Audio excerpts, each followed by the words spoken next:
ફૂકા પાંદડામાંથી અવાજ આવે, ઝાડવાની ડાળીમાંથી અવાજ આવે, હવામાંથી અવાજ આવે, રામ રામ રામ રામ રામ. ને લક્ષ્મણ પૂછે છે, મોટા ભાઈ કયો મલક આવ્યો? આ તો પ્રકૃતિ તમારું ભજન કરે છે. ત્યારે રામ કહે છે, સામે ઝૂંપડી રહી ને એમાં એક ભીલની બાઈ બેઠી છે ને મારા નામના જાપ કરે છે, જા જોતો અહીંયા શું કરે છે. અને લક્ષ્મણ અહીંયા ગયો ને, આમ સબરીને જોઈને ત્યાં બાપુ શેષ નાગનો અવતાર પણ ધ્રુજી ગયો. ભાઈ આ હા હા, મારા ભાઈના નામ ઉપર એને આખી જિંદગી ઓળ ઘોળ કરી નાખી. શું તમે એનું ભજન કરવાના હતા? આમ નેજવા કરતી કરતી જોતી હતી અને એકલી એકલી બોલતી હતી કે રામ હજી નો આવ્યા, હવે મને દેખાતું નથી, મને કાને સંભળાતું નથી. હું મારા ગુરુને પૂછવાનું ભૂલી ગઈ કે રામ કેવા વાહન લઈને આવશે, કેવા કપડાં પહેર્યા છે. આ તો મેં કાંઈ પૂછ્યું નથી. રામ નહીં આવે, એ નહીં આવે એમ કે ને તો અંદરથી અવાજ આવે કે મારો ગુરુ બોલ્યો એ કોઈ દી ખોટું પડે નહીં. બાપુ આવી ગાંઠ વળી જવી જોવે. મારો ગુરુ બોલ્યો છે એ લોટામાં લકીર મારી હોય, મારો ગુરુ બોલ્યો, મારા ખોડિયામાં જીવ હોય ત્યાં સુધીમાં રામને અહીંયા આવવું પડે, આવવું પડે ને આવવું પડે. અને નેજવા કરતી કરતી જોતી હતી અને રોતી રોતી ગાતી હતી. ને બાપુ લક્ષ્મણ સાંભળતો હતો. શું ગાતી હતી? ઠાકર મને તું મેલ માઠેલી, તો છો એ કાલ નો બેલી.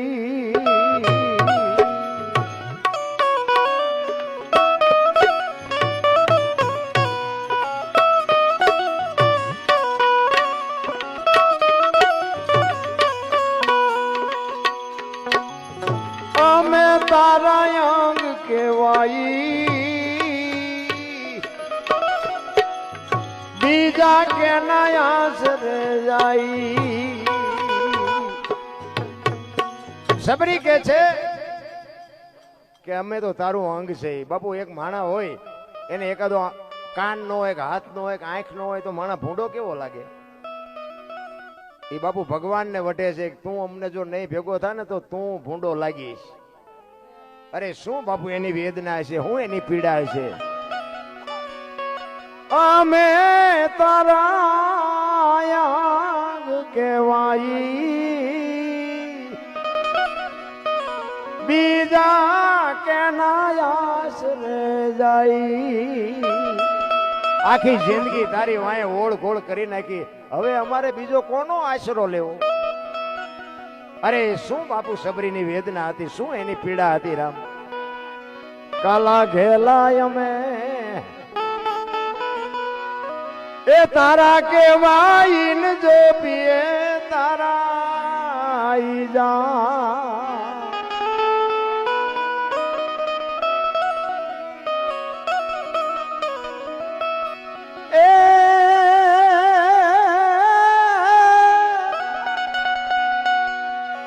તારી હારે મારે જૂનો નાતો.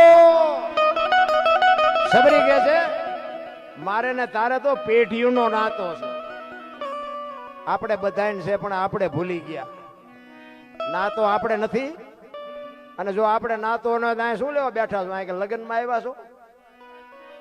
આ નાતો છે. ભગવાન તો તમને થકાવીને લઈ આવે છે પણ હજી મારી પાસે દીવો જ નથી થતો. તારી હારે મારે જૂનો નાતો,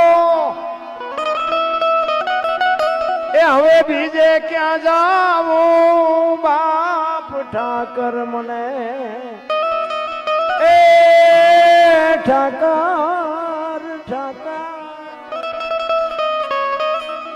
ઠાકર મને તું મેલ માઠેલી, અને તું છો એ કાલ નો બેલી.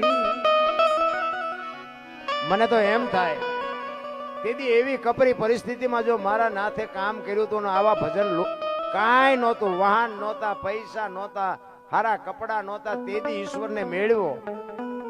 મને એમ થાય કે અત્યારે ઈશ્વર મેળવો એટલે મોટી વાત કઈ હતી. પણ આપણે બાપુ ટાઈમ જ નથી. એટલે સબરી બીજી ઘડીમાં કહે છે મધ દરિયામાં એ મારું વાણ પડ્યું છે ને થાય છે હાલકડો આ સંસારના સાગરમાં આપણા બધાયના હોડા હેલા જાય છે આમાં તો મારો નાચ જેનો ત્રાજવે હશે ને એના કાંઠે પૂગવાના છે બાકી મૂસ્યું આમ લીંબુ ઠરતા હોય ને ઓલો કોરોના આવ્યો ને હારા હારા ગલોટિયા ખાઈ ગયા કોઈ મારા બાપે ન બચાવ્યા તેથી રૂપિયાના ડટા હતા ઓક્સિજન હતા ડોક્ટર હતા વાહન હતા બચાવી ન હોય ગયા એ તો મારો નાચ જેનો ત્રાજવે હોય ને બાકી તો જ મોત સુધરવાનું છે બાકી તો બાપુ રોતા નથી આવડવાનું રોતા એટલે બાપુ મહાપુરુષો કહે છે સમય મળ્યો છે આમાંથી ક્યારે આપણી ચિઠ્ઠી ફાટશે કોઈને ખબર નથી જેટલું જેટલું રહેવાય એટલું મને તો એમ થાય કાલ લઈ જવાય કાલ લઈ જજે પણ એક 12 કલાકની રાત તો છે ને જી આપણી પાસે ભલે ને હવારે ચિઠ્ઠી ફાટી જાય આ તો રોવા માંડે મારો દીકરો કાલ મરી જવાનું એટલે પણ મરી જ જવાનું છે પણ 12 કલાક હિલોળા કરી લે ને પણ નથી થતું રામ એ કોરોના આવ્યો ને તારે તમે જોવો તો આ મારી વહુ ના મારો છોકરો ના મારા બાપા કોઈને અડતું નહોતું એટલે તારી વહુ છે ને અડને એટલે જીસીબી પાણા હડસેલ હડસેલતા એટલે આટલો જ નાતો છે અત્યાર સુધી તો ઠેકડા મારતા મારા છે બસ પતી ગયું બસ આટલી જ વાર છે બાપુ આ દુનિયા છે ને સ્વાર્થી છે અને આ જગત ને કોઈ દી પુગાય એવું નથી દુનિયા છે ને સારું બોલવાની અને એના એ દુનિયા તમારું વાંકું બોલવાની એક ગામ હતું ને ગામના બાજુમાંથી બાપ દીકરો બે ઘોડું લઈને નીકળ્યા ઘોડું બાપા ઘોડા ઉપર બેઠેલા છોકરો હેઠો આવ્યો એટલે સોરો અહીંયા રીધી સીધી બેઠી હોય અહીંયાથી નીકળ્યા એટલે અહીંયા બેઠા અહીંયા ભાઈ વાતો બધી એવી જ થતી હોય અહીંયા કઈ હારા વાટ ન હોય વાતું નહીં ગામમાં કોઈક ટ્રેક્ટર લાવ્યો કે હપ્તો શું ભરશે તું ભરી આવજે એની વાત ઠેકાણા ન હોય એ ઘોડું લઈને નીકળ્યા ને બાપા બેઠા ઘોડામાંથી છોકરું હેઠે હતું ને એવડે વાતો કરવા માંડ્યા એ કે ગઢો આખો ઘોડા ઉપર ચડી ગયો ઓલું ફૂલડા જેવું છોકરું હેઠું હોય અને શરમ નહીં આવતી હોય ગામ બહાર નીકળીને પછી એના બાપાએ કીધું બેટા એક કામ કર તું બેસી જા હું હેઠો હાલ્યો બીજું ગામ આવ્યું ને તો કે જુવાન આખો ઘોડા ઉપર છે ઓલા ડોવાન ટાંટિયા તોડાવે છે અને શરમ નહીં આવતી હોય બહાર નીકળીને કે બાપા એક કામ કરી કે હું કે હાલો ને બે જાય બે ગયા ને બીજું ગામ આવ્યું ને કે આમને છે દયા જેવો સાંટો બે સોઈટા છે ઘોડામાં બેન બે હાય બહાર નીકળીને કે બાપા એક કામ કરી શું એ કે ઘોડું ભલે હેલું હવે આપણે હેઠા હેલ્યા જાય બીજું ગામ આવ્યું ને એ કે એમને પૈસા શું કામ ખર્ચાય છે બે ટાંટિયા તોડીને હેલ્યા જાય છે હવે આમાં તમને લાગે જ દુનિયાને આપણે જે પોગી હકી એમ આ દુનિયા છે રામ અત્યારે અમારે હમણાં જ વાત થતી મેં ગાડી લીધી ને મને કે બાકી તમારું આ બાપુએ મને કીધું મને કે તમારું ઉગ્યું અત્યાર સુધી બધા આ લેવરાવતા મરી જવાના છે મરી અને અત્યારે પાછા બધા કહે છે કે તમારું કામ થઈ ગયું હા એટલે અત્યારે વિડિયાના માધ્યમથી હું અત્યારે બધા મને ઓળખે આમ જોકે હું તો આ બધા નાના માણસ આપણે આજે શરૂઆત કરી ને આ તમારા ગામમાં પ્રોગ્રામ કર્યા છે અને અહીંયા ભેગા ધંધો કર્યો છે ખટારામાં મેં નોકરી કરી કેલેન્ડરમાં આવતું હતા તમારા ગામના આ બેઠા નથો ને બધા એ અમારી ગાડી ભરવા આવતા હતા અને આમના રોટલા મેં ઘણા ખાધા આ નગરાના અને તમારા બે ગામના રોટલા ખૂબ ખાધા પણ ઈ જે મજા હતી ને ભાઈ એ આ નાના માણા ભેગો જે રિયાઝ કર્યો ને નાના માણસોએ જે મને સપોર્ટ કર્યો ને અત્યારે બાપુ દુનિયાના છેડે હારા આપણને બોલાવે છે એટલે હું નાનાને ભૂલી ન જાઉં એક તમે સમજી લેજો મેં હમણાં કીધું ને કે હું એક વેરસીભાઈના કહેવાથી નહીં એક પ્રાણ કઢારે મારે નાતો એવો મારે કહેવાનો મતલબ કે મારે એવો આઈના રોટલા મેં ખાધા છે હું કદાચ દુનિયાની ટોચે પહોંચી ગયો હોય તો હું પ્રાણગઢને ભૂલી ન શકું હું કઈ પ્રાણગઢના વખાણ કરવા આવ્યો એવી મારી વાત નથી આ દુનિયામાં છે નહીં પણ એની કોઠા હોય ને એનું જ્ઞાન બાપુ જબરજસ્ત હતું ક્યારે આવ્યો હતો કેટલા વાગે આવ્યો હતો કયો વાર હતો કઈ તારીખ હતી ક્યાં એનો લાવારસ નીકળ્યો કેટલી તીવ્રતાનો આંચકો હતો અને ક્યાંથી હાલ્યો અને કેટલા ગુજરાત રાજ્યના ગામડા આવરી લીધા એ તમને થોડીક યાદી કરાવું મારે ભીખાભાઈ યાદ કરાવતા હતા 2001ની સાલ 26મી જાન્યુઆરી 2001ની સાલ તેથી હતો શુક્રવાર સવારના 8:46 ધરતીને આંચકો લાગ્યો. 6.9 પ્રિન્ટા ધરાવતો આંચકો હતો અને એનો લાવારસ નીકળ્યો કચ્છમાં ભુજ શહેરથી ઈશાનની દિશા ઉપર 20 કિલોમીટર છેટે ધરતી તોડી અને લાવારસ નીકળ્યો અને ત્યાંથી આંચકો હાલ્યો. ગુજરાત રાજ્યના કેટલા ગામડા આવરી લીધા એની યાદી કરાવું. પ્રથમ ભાગે જ્યાં પ્રગટ થયો કચ્છમાં ધ્રાંગ લોડાઈને ધ્રુજાવતો ભુજને લીધો ભરડો અંજારને આટો ફરી ખેડોય નાખ્યું ખખડાવી ભચાવને કર્યું ભાંગીને ભૂકો રાપરને રમ ઢોળતો સામખિયાળીને નોરવા દીધી શાન કે ભાન ઘેર કર્યો કારો ચૂથી નાખ્યો ચકલાનો માળો બચાવો બચાવો ની થાય કિકિયારી નથી બચવાની ક્યાંય બારી. ત્યાંથી ઉભા રણમાં આવ્યો માળિયા માથે થઈ મોરબીના ઉડાડ્યા મોર જામનગર માથે જડી બોલાવતો હલારનો પકડ્યો હાથ બહુ ધૂણાવી બારાડી. જૂનાગઢિયા લીધા ઝપટમાં ડોલાયો દક્ષિણનો દરિયો ત્યાંથી પાછો ફર્યો ભાવનગરને ભડકાવતો વલભીપુર નાખ્યું વલોવી નો રવા દીધી શાન કે ભાન કેર કર્યો કારો ચૂથી નાખ્યો ચકલાનો માળો બચાવો બચાવો ની થાય કિકિયારી નથી બચવાની ક્યાંય બારી.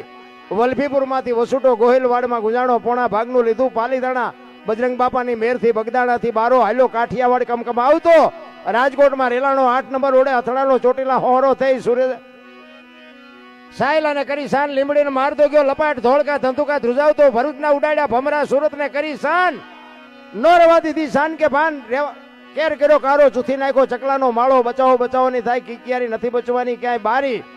વાપી માંથી વસુટો અમેરિકા જતા આળાથી પાછો પરવડ્યો પાકિસ્તાનમાં કરાચીના ઉડાડ્યા કાગડા દીવા દાડી ડોલાવતો વળતો વળ્યો અડધું લીધું અમદાવાદ સાણંદ સોસરો થઈ લખતરને લગ ભગાવતો વઢવાણના પાડ્યા વાટ જોર કરી જોરાવનગર માથે મનાડો રતન પને રમઢોળતો સુરેન્દ્રનગર સોસરો થઈ દુધરેજના દેવળે દેખાણો ઝાલાવાડ માથે ઝકડ બોલાવતો ધાંગધ્રાને ધ્રુજાવતો હળવદ નાખ્યું હલબલાવી રણની ટિકટને ટાળતો સરા સોસરો થઈ દુધેના દેવળે દર્શન કરતો ખાટડીને ખકડાવતો મૂળીમાં જઈ મલકાણો ત્યાંથી વળતો વળ્યો આવ્યો મારા ટીકર ગામમાં આવીને કર્યું ટીકળ ગામડે ગામડે ભૂકંપ તારા ભણકારા ભણે ભીખો રબારી કેમ કર્યું કીર્તન એવો ધરતી કપ બાપુ આવ્યો ને તેદી હારા હારા ને બાપુ હા નહોતો હમાતો હા. આમ ધરતીએ હિલોળો માર્યો ને 15 વર્ષના સંબંધ બગડી ગયેલા હતા પણ ધરતી આમ કે આમ આંસકો કર્યો તા એક તે પેલા રાતે ખાવા મીડ્યા. આપણને એમ થાય કે સમાધાન કોઈને કર્યું અને બાપુ વાર આટલી જ લાગવાની છે કાંઈ વાતમાં છે નહીં. તમે હું બધા છે ને કાંઠે જ ઉભા છે આ ભેખડો ચારે પડે ને ચારે જવાનો બાપુ જે ભગવાન કાંઈ છે જ નહીં. તેથી બાપુ બધા ખરાબ ઉપર ધોઈનું બોલતા હતા શ્રી રામ જય મેં કુદા બોલ્યા હોત તો થાત જ નહીં. તેથી એમ થતું હતું કે આખી દુનિયા સુધરી જવાની અત્યારે નવા કોટા ફૂટ્યા એવું નથી લાગતું ભૂલી ગયા બધા. પછી ઓલું સર્વે કરવા નીકળ્યા ને સર્વે કરવા દિવાળી આપણે એનો વહીવટ કરી દેવો પડે અને જો વહીવટ પૂરો ન થાય ને અહીંયા આગળનું લેવડ દેવડ પતે નહીં ને તો બીજો વાણીઓ આપણને આપે નહીં. પેલા આવો નિયમ હતો તેથી વાણિયા આપણને જીવાડતા હતા અને આપણે ટેમે એને આપતા હતા. અત્યારે વાણિયા આપણો વસવા નથી કરતા ને આપણે વાણિયાનો નથી કરતા. અત્યારે ખટારો કપાનો ફેર્યો હોય ને આમ સેલ મારવાની તૈયારી કરે કે ગાડી ન ઉપાડતા હો પૈસા પેલા દીજો. બોલો એમ કે પણ ખાલી કરીને કાલે આપ્યું ના એ વાત જ ખોટી. આટલી બધી આબરૂ થઈ જાય માણે એટલે એનો દાખલો બાપુ સબરી આપે છે ભગવાનને. અમે તારા છે એ આડતિયા ને શેઠ તું છો સાવકાર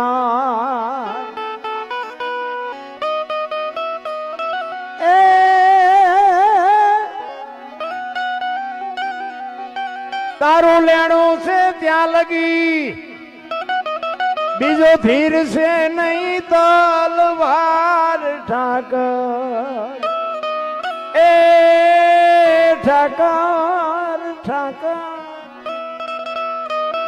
ઠાકર મને મેલ માઠેલી તું છો એ કાલ નો બેલી. આટલી વાત સાંભળીને લખમણે બાપુ હળી કાઢી હો રામ પાસે. હાલો મોટા ભાઈ હાલો ઓલી ડોશીનો જીવ વિયો જાય છે જીવ વિયો જાય છે. અને રામ અહીંયા આવ્યા ને સબરીએ બાપુ આહુડાથી એના પગ ધોઈ નાખ્યા.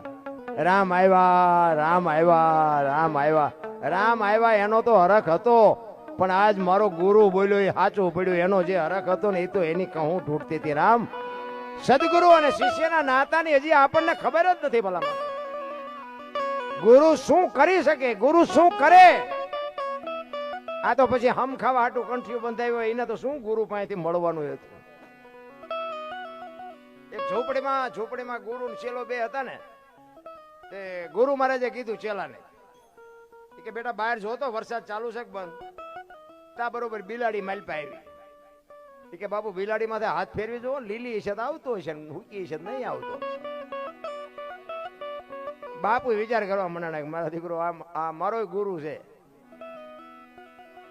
ઈ કે હારું દીવો રામ કરીને હાલે હુઈ જવું છે કે બાપુ આંખું બંધ કરી દો ને, દીવાનું શું રામ, આંખું બંધ કરો એટલે દીવો રામ જ છે ને, અંધારું જ થઈ જવાનું. ગુરુ મહારાજ કે આમ તો જો આ શું મારી પાસે લેવાનું. પછી કે હારું હાલ ને દીવો રામ ન કરી તો કઈ નહીં, પણ કે આ ઝોપડીનું એક ડેલી બંધ કરતો હોય કે બાપુ બે કામ તો મેં કર્યા, હવે એકાદું તેમ કરો. આ ગુરુભાઈ કઈ કાઢી શકે? આ તો કહેવાનું થાય કે આ મારા ગુરુ છે, બાકી કાંઈ છે નહીં. એક ધરતીકપની ફરમાઈશ છે એટલે ધરતીકપની એક ફરમાઈશ લઈ લો, એટલે પછી હવે અમારે વિરામ લેવો છે. તમારે ન લેવો હોય કે લેવો હોય તો મને બહુ ખબર નથી, પણ ધરતીકપ મૂડી તાલુકાનું ટીકર ગામના ભીખાભાઈ રબારી આ ધરતીકપની વાત કરતા એને લખ્યું છે. જો કે દાળમેર રોડ માથે હજી વંડિયું પડેલી છે, ઘોંકાઈને પાડી. બોલો એ કે સર્વે થાય છે ને આપણે કે આ વંડિયું પાકી થઈ જાય, હજી પડી છે, તમારે જોવું હોય તો તમને દેખાડો. હવે હાલો મારી હારે આ ધરતીકપ જો કાયલ મીડિયા ઘોંકાવા. બોલો બીક જ નથી, પાપની હજી બીક નથી. અમે મહાસુદ બીજ હતી, અમે રામટેકરી ભજનમાં જવું તો એક સગડાવાળા ભાઈને કીધું ભાઈ અમને લઈ જાય, વાહન બાહન બીજા કઈ હતા નહીં. એટલે સગડાવાળા અમને બેહાર્યા, પછી આગળ બે જણા બેઠા હતા, બે જણા ઉભા હતા, હાથ આમ કર્યો ને એટલે સગડાવાળાને મેં કીધું, મેં કહ્યું બિચારા અમને લઈ લેને, આજ વાહન બાન નથી કોઈ ને કોઈ લેશે નહીં, આને બેહાડી લે. એટલે એમને બેહાડ્યા. એટલે તેથી બધા ધરતીકપની જ વાતો કરે, તેથી થયેલો એટલે તે બધા વાતો કરે. એ બે બેઠા હતા ને એ વાતો કરવા માંડ્યા. બોલો બીજો એક ભાઈ હતો ને એ શું કે ખબર કે ધરતીકપ તો થવાનો જ હતો. હું તો એના સામું જોઈ રહ્યો, ભગવાન જેવી વાત કરે. ધરતીકપ થવાનો હતો, મેં ભલા મને વહેલા બોલ્યો હતો એટલે એનો ખૂડદો નીકળી ગયો. બિચારા એ તો મકાન બકાન પડ્યા ની વસ્તુનો બગાડ થયો તો બરોબર, પણ નિર્દોષ મર્યા એ તો ન મરત. તો બીજો ભાઈ હતો ને શું કે એ કે તને ખબર નથી આ ધરતીકપ કેવી રીતે થઈ તને ખબર છે? બોલો કે ના. એ કે આ ધરતી છે ને કે શેષનાગની ફેણ માથે છે, અને આટલા વર્ષથી કે માથે હતી ને કે એટલે શેષનાગ કે થાકી ગયા ને એટલે કે પડખું ફેરવું. એટલે મેં કહ્યું સકડામાં આવવું છે કે ઉતરી જવું છે? હજી પાછા નથી વળતા, હજી તમે જોવો તો ખરા. છતાંય મારા રામ બાપુ જો ધરતીકપમાં માણસને લાઈટ થઈ હોત તો આ કોરોના એટલો ન આવત. અને કેટલો વિનાશ થાય છે ધરતીકપમાં. તમે જુઓ ચિકનગુનિયામાં, તમે જુઓ ડેન્ગ્યુમાં, તમે જુઓ આટલા બાપુ રોગ, આટલી મહામારી આવે. પણ મેં તમને કીધું એમ 1000 કિલોમીટર કાપીને આવ્યો છું, અને આ પ્રોગ્રામ કરીને કાલ પાછું મારે બપોરે 1000 કિલોમીટર કાપવાના છે. આ પ્રોગ્રામ કરવા આવ્યો છું. મેં એમને રસ્તામાં એ ઓલા ક્યાં ગયા એ અમે બધા મળ્યા હતા ને તેથી મેં કીધું હતું, મેં કહું તમે એક જો બીજાની પાસે પ્રોગ્રામ કરી નાખો ને તો મેં કહું મારે 1000 કિલોમીટરનો પલ્લો મટી જાય. મને કે બાપુ આવવાનું છે, એ વાત પાકી. આ પ્રેમ ખેંચી લાવે, નકર બાપુ અહીંથી મારે લેવાનું શું છે? અને બાકી બહાર મને શું આપે છે તમે હાલો મારી હારે, તમને જોવું હોય તો. હું નામ નથી પાડતો, કંઈ કહેતો નથી, પણ હાલો મારી હારે, તમને ખ્યાલ આવે. કહેવાનો મારો મિનિંગ એ છે કે પ્રેમ છે ને મારા નાથને પ્રગટ થવું પડે છે. ઈ સબરીની બાપુ વેદના હતી. એમ બાપુ એક કોઈ પણ માણા અને અમને બોલાવે છે કે આ બે શબ્દો કઈક આવડે તારે ને, નકર કોણ નાયા ભાઈ બોલાવે? આ પૈસા વાળા છોકરા ઉભા વાહડા જેવા રખડે, કોઈ બોલાવતું નથી. તો એ કરતા અમને એમ ન થાય કે આટલા બધા અમને સાંભળે છે.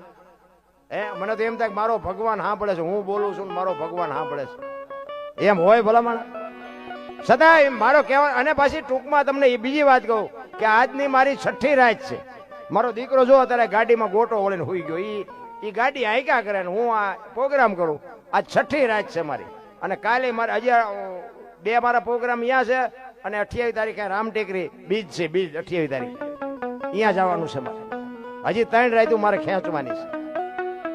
પણ મારો નાથ શક્તિ આપે, અને જગતનો પ્રેમ છે ને એ પ્રેમ મને શક્તિ આપે.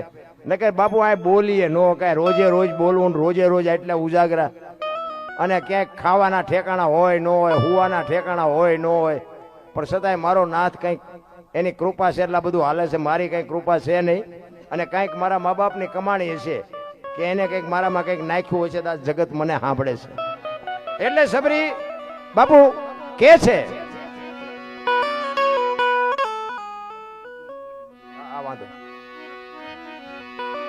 મધ દરિયામાં એ મારું આણ પડ્યું છે ને થાય છે હાલકડો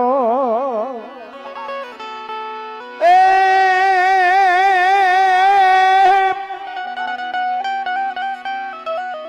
અમારા વાણ નો ખારવો બની તું એ ઉતારજે ભાવ પાર ઠાકર મને મેલ માઠેલી તું છો એકલ નો બેલી. અરે સબરીની વેદના બાપુ છેલ્લી કડીમાં કહે છે. આપણે આ બધા વડીલો બેઠા ને એને ખબર હોય, આપણે પેલા વાણિયા આપણું ધિરાણ કરતા 12 મહિના સુધી આપણને ઉધારે આપે.